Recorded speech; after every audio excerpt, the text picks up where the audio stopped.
إن الحمد لله نحمده ونستعينه ونستغفره ونعوذ بالله من شرور أنفسنا ومن سيئات أعمالنا من يهده الله فلا مضل له ومن يضلل فلا هادي له وأشهد أن لا إله إلا الله وحده لا شريك له وأشهد أن محمدًا عبده ورسوله يا أيها الذين آمنوا اتقوا الله حق تقاته ولا تموتن إلا وأنتم مسلمون يا أيها الناس اتقوا ربكم الذي خلقكم من نفس واحدة وخلق منها زوجها وبث منهما رجالا كثيرا ونساء واتقوا الله الذي تساءلون به والأرحام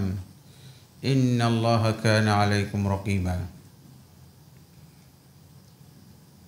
يا أيها الذين آمنوا اتقوا الله وقولوا قولا سديدا يصلح لكم أعمالكم ويغفر لكم ذنوبكم ومن يطع الله ورسوله فقد فاز فوزا عظيما أما بعد فإن خير الحديث كتاب الله وخير الهدي هدي محمد صلى الله عليه وسلم وشر الأمور محدثاتها وكل محدثة بدعة وكل بدعة ضلالة وكل ضلالة في النار أما بعد فأعوذ بالله من الشيطان الرجيم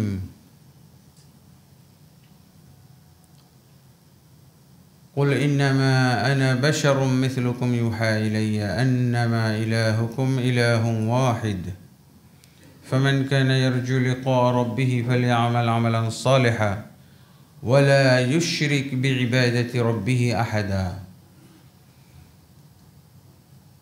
وقال سبحانه إن كنتم تحبون الله فاتبعوني يحببكم الله ويغفر لكم ذنوبكم والله غفور رحيم وقال سبحانه إن هذه أمتكم أمة واحدة وأنا ربكم فاعبدون وقال النبي صلى الله عليه وسلم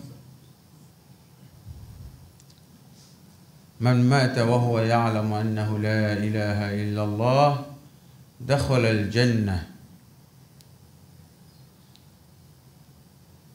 وقال النبي صلى الله عليه وسلم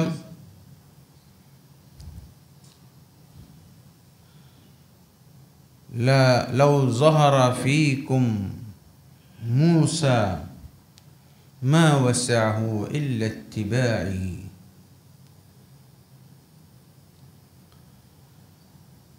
আলহামদুলিল্লাহ আল্লাহ তাবারক ওয়া তাআলার অসংখ্য অগণিত তারিফাত সানা এবং শুকরিয়া যে আল্লাহ তাবারক ওয়া তাআলা আমাকে অনেক প্রতিকূলতা অনেক সমস্যা অনেক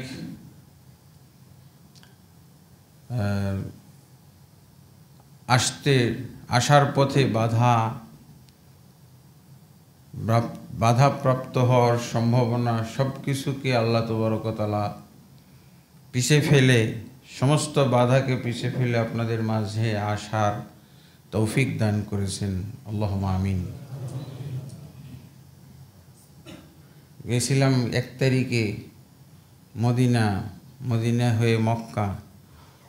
আলহামদুলিল্লাহ দীর্ঘ সফরেও আমি ভুলি নাই আপনাদের মসজিদে আজকের এই জুমার খুতবা হবে সেই মসজিদুল হারামেও ভুলি নাই, মসজিদে নববীতেও ভুলি নাই। পৃথিবীর সবচেয়ে বড়, সবচেয়ে শ্রেষ্ঠ, সবচেয়ে ফজিলতপূর্ণ মসজিদে সালাত পড়তেছিলাম। আরও সুযোগ ছিল আমার থাকার, কিন্তু তারপরও আপনাদের এই মসজিদে খুতবা দেওয়ার জন্য আমি এসে গেছি আলহামদুলিল্লাহ। এই ছোট্ট মসজিদকেও পৃথিবীর সবচেয়ে বড় মসজিদের থেকেও স্মরণ করেছি, মনে রেখেছি।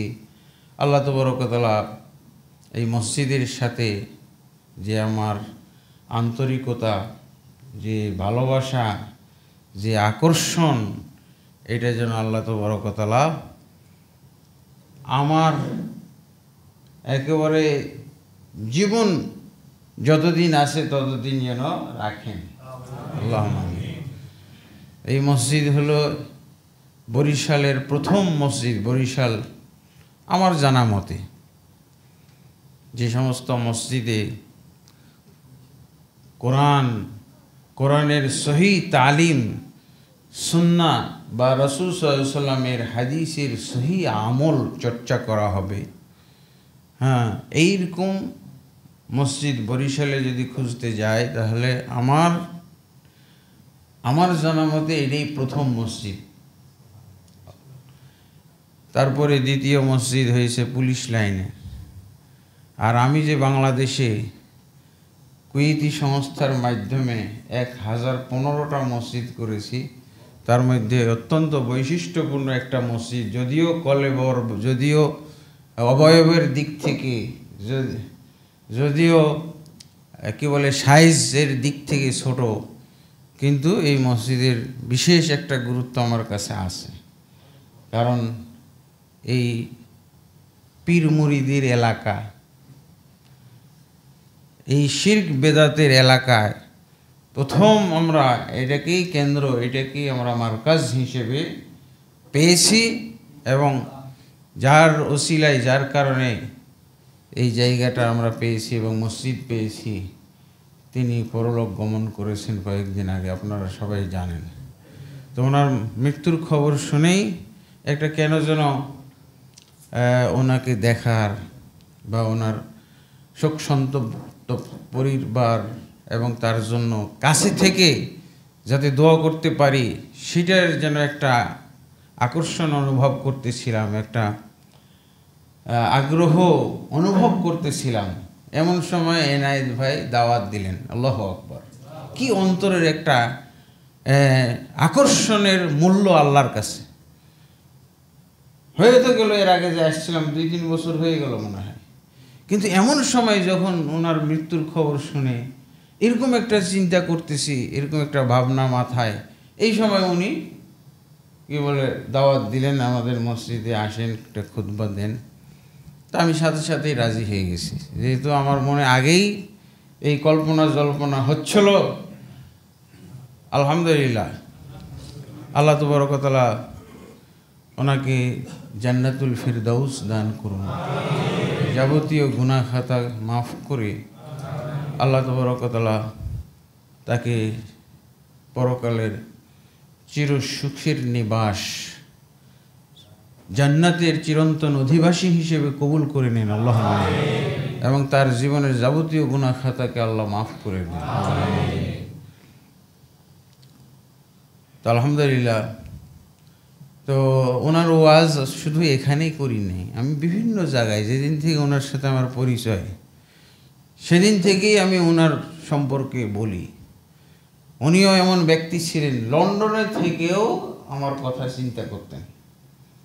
লন্ডনে থাকতেন, তার হঠাৎ করে একবার ঢাকাতে এসে কিছু হাদিয়া আমার বাসায় আসলো। কেন? ওই শামসুল হুদা চৌধুরী সাহেব লন্ডন থেকে এসেছিল, এগুলো আপনার জন্য হাদিয়া দিয়ে গেছে, পৌঁছানোর দায়িত্ব দিয়েছে আপনার বাসায়। আল্লাহু আকবার। তার মানে কি, আমার জন্য উনি কিছু হাদিয়া কিনছেন লন্ডনে, তার মানে সেখানেই আমাকে স্মরণ করছেন, মনে করছেন, এটাই তো আলহামদুলিল্লাহ। এবং উনি তো পরবর্তীতে আমি বলতে পারি, উনি যে যা করে গেছেন, আমার মনে হচ্ছে এটা কি, উনি যা করেছেন এটাকে কি বলা হয় জানেন? আমাদের পরিভাষায়, আমাদের ফান্ড লেনদেনের পরিভাষায় আমরা কি বলি? Fund transfer. এক ব্যাংক থেকে আর এক ব্যাংকে ফান্ড ট্রান্সফার। তিনি আল্লাহ তাকে যেই সম্পদ দান করেছিলেন, আমাদের দুনিয়ার চাইতে আখেরাতে সম্পদের বেশি দরকার, আখেরাতে ফান্ডের দরকার। এই জিনিসটা ওনার মাথায় আল্লাহ দান করেছিলেন। উনি তার সম্পদের বিরাট একটা অংশ আখেরাতে ট্রান্সফার করে গেছেন। আল্লাহু আকবার। আল্লাহ তাবারক ওয়া তাআলা আমাদের সবাইকে তার আদর্শে এবং এই নীতিতে উজ্জীবিত হওয়ার তৌফিক দান করুন। আমরা সবাই যেন ওনার মতো করে জীবিত থাকতে, সুস্থ মস্তিষ্কে সজ্ঞানে আমরা যেন সচেতনতার সাথে আমাদের উপার্জিত সম্পদের বিরাট একটা অংশ আখেরাতে ট্রান্সফার করতে পারি। এবং ওনার এই আদর্শটা আমার খুবই ভালো লাগছে। আমিও আমার তো ছোটোখাটো মৌলবি মানুষ, হুজুর মানুষ, জানাশোনার টাকা পয়সা কম এদের, তারপরও আমি সেই মদিনা ইউনিভার্সিটিতে স্কলারশিপ থেকে যা কিছু উদ্বৃত্ত হইতো, তখন থেকে একটু একটু করে জায়গা কিনছিলাম। সেই সময় 16,000 টাকায় 1 বিঘা জায়গা, যার দাম এখন 10 লক্ষ টাকা বিঘা। সেটা মদিনা ইউনিভার্সিটিতে যখন আমরা স্কলারশিপের টাকা কিছু কিছু করে বাঁচিয়ে রাখতাম, সঞ্চয় করতাম, তখন 16,000 টাকা মাত্র বিঘা ছিল, যার মূল্য এখন 10 লক্ষ টাকা। আল্লাহ এইভাবেই বরকত দিয়েছে। এইভাবে কিছু আমিও সম্পদ ঢাকাতে অল্প সামান্য, তা আমিও ওনার এই ওয়াজটা বিভিন্ন জায়গায় করি, আমি নিজেও আমল করার চেষ্টা করছি। আমি 13 কাঠা জায়গা ঢাকা শহরে আমার কিনছি, ওখানে একটা আমার বাড়িও করেছি 5 তলা ফাউন্ডেশন দিয়ে। আমি যে কোনো কারণে এবং প্রয়োজনে স্ত্রীর সাথে পরামর্শ করলাম যে আমার এই ফুল সম্পত্তি আখেরাতে ট্রান্সফার করতে চাই, তার মানে মাদ্রাসার জন্য দিয়ে দিতে চাই। এখানে মাদ্রাসা হবে, আমার নিজের জায়গায় হবে। আমার 2টা মাদ্রাসা, উত্তরখান এবং দক্ষিণখান। তো ওগুলো মানুষের জায়গায় হলে যা কিছু সমস্যা হয়, মাংনা মাতব্বরি করতে অনেকে আসে, যে ঝামেলাই লাগাই দেয়। তো এই জন্য এই দুঃখে এই জন্য কারণ এবং প্রয়োজনে আমার জায়গা আমি এখানে আল্লাহর জন্য দিয়ে দিলাম, মসজিদ মাদ্রাসা হবে। তো স্ত্রীও কোনো আপত্তি করে না, এবং একটু বললাম যে দেখেন, পিতামাতা থেকে তো আমি 1 পয়সাও পাই নাই, এটা পুরোটাই আল্লাহ আমাকে দান করেছেন, তো সন্তানদেরকেও দিবে। আমার পিতামাতা তো আমাকে পড়াইতেও পারে নাই, তার আগেই মারা গেছে পিতা। তো কীভাবে আমাকে আল্লাহ পড়ালেখা শিখাইলেন, মদিনা ইউনিভার্সিটিতে পড়াইলেন, আবার চাকরি, আবার ইনকাম, এগুলো সবই তো আল্লাহ ব্যবস্থা করছে। তো আমার ছেলেদের তো আমি পড়াইছি, আলেম এবং ইঞ্জিনিয়ার, আলেম এবং সে কি বলে প্রফেসর হইতে পারে। শুধু আমি ইঞ্জিনিয়ার বানাই না, আলেম ইঞ্জিনিয়ার, আর একজন হলো আলেম প্লাস এই যে মাস্টার্সে পাস করতেছে, দাওরা হাদিস করছে এবং হাদিস সায়েন্সে সে মাস্টার্স করতেছে। তো আলহামদুলিল্লাহ, এদের দেখাই যাচ্ছে যে ভবিষ্যৎ উজ্জ্বল। আমার তো অন্ধকার ছিল এতিম অবস্থায়। তো এই জন্য যেহেতু আল্লাহ, আমি সাক্ষী এবং আমি বাস্তবে দেখছি যে আল্লাহ এভাবে দিয়ে থাকেন, দেন, তা আল্লাহ দিয়েছেন, আমি এটা আখেরাতে ট্রান্সফার করব। তো স্ত্রী আপত্তি করে নেই, আলহামদুলিল্লাহ। তো এটাই হলো চালাকি, এটা হলো চালাকির সংজ্ঞা। বুদ্ধিমান ব্যক্তির সংজ্ঞা দিয়েছেন ওমর ইবনে খাত্তাব রাদিয়াল্লাহু আনহু, যা তিরমিজির মধ্যে আছে, জামে তিরমিজি। আল কাইসু মান দানা নাফসাহু ওয়া আমিলা লিমা বা'দাল মাউত। ওমর ইবনে খাত্তাব রাদিয়াল্লাহু আনহু বলছেন যে চালাক ব্যক্তি হলো সেই ব্যক্তি যে ব্যক্তি সবসময় নিজেকে নিয়ন্ত্রণে রাখে, হ্যাঁ, দুনিয়াতে বলগাহীন চলে না, দুনিয়াতে সে বেপরোয়া চলে না। একটা হিসাব নিকাশের মধ্যে নিজের আত্মসমালোচনা করে, কতটুকু ভালো করলাম, কতটুকু খারাপ করলাম, এটা কাজ কি খারাপ করে ফেললাম নাকি, এটা অবশ্যই এই খারাপ কাজ থেকে আমাকে মুক্ত হইতে হবে, ক্ষমা নিতে হবে, পবিত্র হইতে হবে। আর ভালো কাজ কয়টা করলাম, ভালো কাজ তো কমে গেছে, আজকের দিন আরও বাড়াইতে হবে। কেন কমে গেল, আর আমার দ্বারা খারাপ কাজ কেন হয়ে গেল, এই হিসাবটা যারা প্রতিদিন কড়াকড়িভাবে কষে, আর কি আমিল আলিমা বাদাল মৌত, মৃত্যুর পরবর্তী জীবনের জন্য যারা কাজ করে। মৃত্যুর পরবর্তী জীবন হলো অনন্ত জীবন, অফুরন্ত জীবন, স্থায়ী জীবন। আর এই জীবন হলো ক্ষণস্থায়ী, কিছুক্ষণের, তাও গ্যারান্টি নেই, আপনি বলতে পারবেন না। আপনি যদি 30 বছর সময় পাবেন, সেটারও যদি একটা গ্যারান্টি থাকতো যে 30 বছর তুমি নিশ্চিন্তে খাও দাও ফুর্তি করো, তাহলে তো একটা সেখানে একটা মজা ছিল, আনন্দ ছিল। কিন্তু কি হবে, অজানা, যে কোনো সময় মালাকুল মউত আপনার ইতি টেনে দিতে পারে। আপনার মহা পরিকল্পনা নিয়ে আপনি সামনে যাচ্ছেন, হঠাৎ করে শেষ, ক্ষান্ত আপনার জীবন, শুরু হয়ে গেল অনন্ত জীবন। এই অনন্ত জীবনের চিন্তাটা, পরিকল্পনা সব কিছুর আগে আমাদেরকে রাখতে হবে। এটি হলো চালাক ব্যক্তি, বুদ্ধিমান ব্যক্তির পরিচয়, সংজ্ঞা।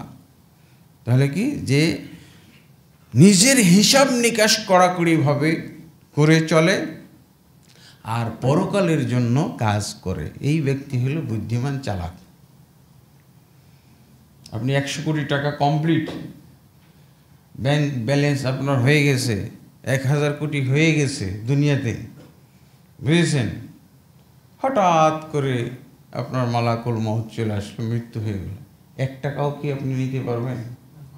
1টি টাকাও কি আপনার কাপড়ের সাথে পেঁচিয়ে দেওয়া হবে, একটা বান্ডিল দেওয়া হবে? নিঃস্ব, কিছুই নিয়ে গেলেন না। কার জন্য এগুলো আপনি করলেন তাহলে? লা হাওলা ওয়ালা কুওয়াতা ইল্লা বিল্লাহ। আমাদেরকে আল্লাহ বুদ্ধিমান হওয়ার, সত্যিকার চালাক চতুর হওয়ার তৌফিক দান করুন আল্লাহ।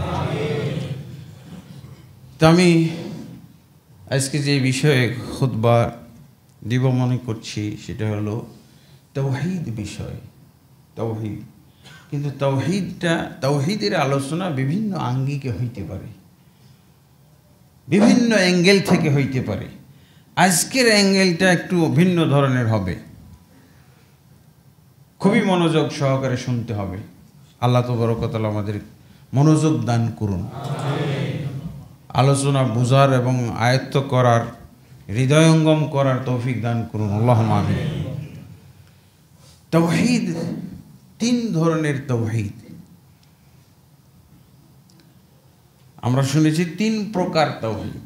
আজকে কি বলছি, 3 ধরনের তাওহীদ মুসলিমকে মেনটেন করতে হবে। প্রথম যে তাওহীদ, সেটা হলো আল্লাহ সংশ্লিষ্ট তাওহীদ। আল্লাহ সংশ্লিষ্ট তাওহীদ, আল্লাহর তাওহীদ। আল্লাহর তাওহীদের 3টা প্রকার আছে। আল্লাহর রব হওয়ার ক্ষেত্রে তাওহীদ, আল্লাহর উলুহিয়াতের ক্ষেত্রে তাওহীদ, আর আল্লাহর নাম এবং গুণাবলীর ক্ষেত্রে তাওহীদ। এই 3 প্রকার তাওহীদ হলো আল্লাহ সংশ্লিষ্ট। মানে এর অর্থ হলো সকল দিক থেকে আল্লাহকে এক জানা। 3টা প্রকার করার উদ্দেশ্য কি? যাতে করে সকল দিক থেকে আল্লাহকে আমরা এক জানতে পারি, মানতে পারি, বাস্তবায়ন করতে পারি। কোনো দিক থেকে আল্লাহর একত্ব যেন ছাড়া না পড়ে যায়। রব হওয়ার দিক থেকে আল্লাহর তাওহীদ। রব, রবকে যিনি সৃষ্টি করেছেন, সৃষ্টি করেছেন? সমস্ত জগৎকে সৃষ্টি করেছেন। সমস্ত জগতে যত কিছু আছে একটাও বাদ যাবে না, সমস্ত কিছুকে যিনি সৃষ্টি করেছেন। এরপর যা কিছু তিনি সৃষ্টি করেছেন এই সমস্ত সৃষ্টির মালিকানাও হাতে রেখেছেন। মালিকানা কাউকে দিয়ে দেননি, বা ব্যর্থ হওয়ার কারণে মালিকানা ছেড়ে দিয়েছেন। এই হলো রবের আরেকটা দিক হলো, তাহলে উনি সমস্ত জগতে যা কিছু আছে সবই সৃষ্টি করেছেন, আর যা কিছু তিনি সৃষ্টি করেছেন সব কিছুর মালিকানা হাতে রেখেছেন, কাউকে দেননি। এরপর কি পরিচালনাও তিনি একাই করে থাকেন। এই তিনটা পয়েন্ট যার হাতে থাকে তাকে রব বলা হয়। এই জন্য প্রথম কথাটাই হলো কোরআনে আলহামদুলিল্লাহ রব্বিল আলামিন। আল্লাহর রুবিয়তটা হলো অনেক ব্যাপক, অনেক সুদূর প্রসারী। আল্লাহর রব হিসেবে আল্লাহকে মেনে নেওয়ার মানে আর কিচ্ছুই পৃথিবীতে জগতে সৃষ্টি জগতে থাকলো না যা আপনি আল্লাহর জন্য সম্পর্কিত করলেন না। সব কিছুই আল্লাহর সাথে সম্পৃক্ত হয়ে গেল। আল্লাহ যে রব, এই রুবুবিয়তের ক্ষেত্রে তাওহীদটা এত নিবিড় এবং এত পরিচিত যে আল্লাহ রাসূল সাল্লাল্লাহু আলাইহি ওয়াসাল্লামের যুগের কাফির মুশরিকরাও এই তাওহীদটা মানত। আল্লাহ সব কিছুর সৃষ্টিকর্তা, আল্লাহ সব কিছুর মালিক, আল্লাহ সব কিছুর পরিচালক। এই কয়টা কথা একটা আয়াতের মধ্যে এসে গেছে, সূরা ইউনূসের 31 নম্বর আয়াত। কুল মান ইয়ারযুকুকুম মিনাস সামাই ওয়াল আরদি আম্মান ইয়ামলিকুস সামা ওয়াল আবসার ওয়া মান ইখরিজুল হাইয়্য মিনাল মাইয়িতি ওয়া ইখরিজুল মাইয়িতা মিনাল হাইয়্যি ওয়া মান ইউদাব্বিরুল আমর ফাসায়াকুলুনা আল্লাহ। আল্লাহ বলছেন, হে রাসূল সাল্লাল্লাহু আলাইহি ওয়াসাল্লাম, আপনি এই কাফেরদেরকে, যাদেরকে আপনি তাওহীদের দাওয়াত দিচ্ছেন, এদেরকে জিজ্ঞাসা করেন, মান ইয়ারযুকুকুম মিনাস সামাই ওয়াল আরদ, আসমান এবং জমিন থেকে কে তোমাদেরকে রিজিক দিয়ে থাকে, রিজিকের ব্যবস্থা করে। আম্মা ইয়ামলিকুস সামা ওয়াল আবসার, তোমাদের এই দেহটার মালিক কে? তোমার শ্রবণ শক্তি, তোমার দর্শন শক্তি এবং শ্রবণ ইন্দ্রিয় এবং দর্শন ইন্দ্রিয়ের মালিক কে? কাফেরদেরকে জিজ্ঞেস করতে বলা হচ্ছে। তারপরে কে জীবিতকে মৃত্যু থেকে এবং মৃতকে জীবিত থেকে বের করে আনে। ওয়ামান ইউদাব্বিরুল আমর, কে সমস্ত জগৎকে, সমস্ত সৃষ্টিকুলকে পরিচালনা করে।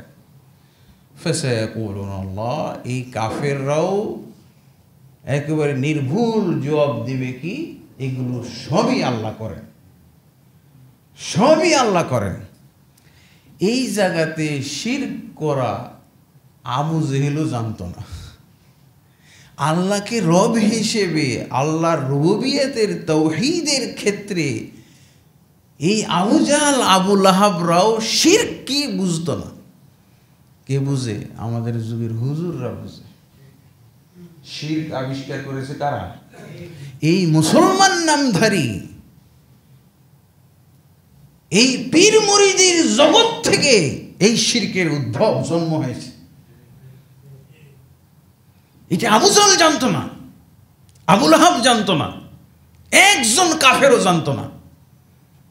কাফেররা কি জানতো? এই যে সূরা ইউনূসের 31 নম্বর আয়াত পড়েন, আল্লাহ সাক্ষী। তারা বলছে এক কথায় সবই আল্লাহ করেন, কিন্তু কি বলা হচ্ছে?